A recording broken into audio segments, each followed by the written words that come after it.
নমস্কার বন্ধুরা, সর্বাণীর একটা ব্লগে তোমাদের সবাইকে স্বাগত জানাই। তো কালকে ছিল 30 তারিখ, 30শে জুলাই, আর ছিল আমার বাবির জন্মদিন। বাবি বলতে আমার দাদার ছেলের জন্মদিন ছিল কালকে। তো সব কাজকর্ম সেরে যথারীতি রওনা দিয়েছিলাম বেলঘরিয়ার উদ্দেশ্যে। তো গিয়ে দেখলাম যে অনেক সুন্দর আয়োজন করেছে ওর মা। ও স্কুলে চলে গিয়েছিলো, যেহেতু ক্লাস 10, সেই হিসাবে ওকে স্কুলে চলে যেতে হয়েছিল, কিন্তু তাড়াতাড়ি চলে আসতে পেরেছিল কারণ পিরিয়ড কম ছিল।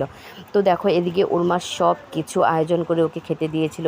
সাদা ভাত করেছিল, সঙ্গে ছিল বিরিয়ানি, 5 রকমের ভাজা, চিলি চিকেন, চিকেন কষা, ডাল, মাছের ঝোল, মাছ ভাজা, তারপরে হচ্ছে মিষ্টি, চাটনি, সব কিছু। আর এদিকে যা যা ভালোবাসে বাচ্চারা খেতে, লেস থেকে শুরু করে, কুরকুরে থেকে শুরু করে, ফ্রুটি থেকে শুরু করে, থামস আপ থেকে শুরু করে সব কিছু খুব সুন্দর আয়োজন করেছিল। আর এখানে ও স্কুল থেকে আসার পরে ওকে খেতে দেওয়া হয়েছে। এখানে সব বসে বসে খাচ্ছে, আর আমরা সবাই মিলে বসেছে। ও আবার পনিরও করেছিল, আমি ভুলে গিয়েছিলাম পনির বলতে।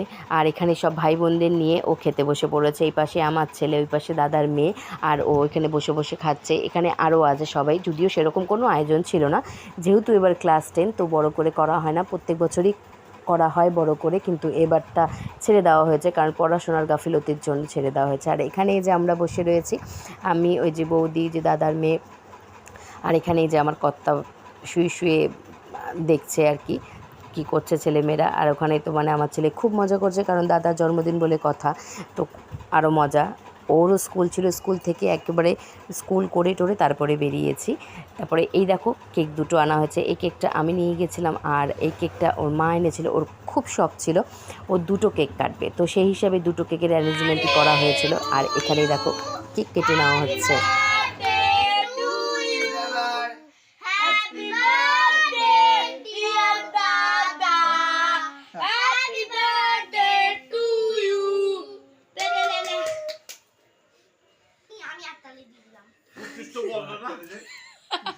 ও তার আগে কইছে হ্যাপি বার্থডে। পুট্টু সাততালি দে। আগেটা দিল না, এটা দিল। ওটা দে। সব পারে। তুলে সবার মুখে একটু দে। দে পিটমটা দে, একটু সবাই দে। পিটম আগে আগে ওদের। তো কেক কেটে নেওয়ার পরে এই যে এখন সব চলছে কেক বিতরণ।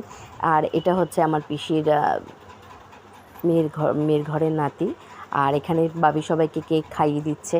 আমি বলছিলাম যে সবাইকে দাও, মুখে একটু একটু করে সবাইকে দাও। আর এখন বড় হয়ে গেছে, এবার তো লজ্জাও পায় যে সবাইকে দেবে, মুখে মুখে লজ্জা পায় আর কি, বড় হচ্ছে আস্তে আস্তে। আর এখানে সবাই মিলে ওকে আশীর্বাদ করার জন্য, আমাদের সেরকম কোনো মানে আশীর্বাদের নিয়ম, ধান দুব্য বা পায়েস টায়েস খাওয়ানোর নিয়ম আমাদের নেই, আমার বাপের বাড়িতে নেই ওগুলো।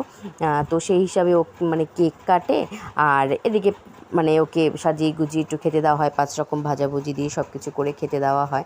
আর আমার মাকে কি দিচ্ছিলো, কারণ আমার মা তো খায় না এইসব, মানে কেক টেক ডিম টিম দিয়ে কোনো কিছু খায় না আমার মা। খুব ভালোই গেছে সন্ধ্যাটা, খুব ভালো লেগেছে। যদি ব্লগটা ভালো লাগে প্লিজ একটু লাইক কমেন্ট করে চ্যানেলটা সাবস্ক্রাইব করে দিও। টাটা।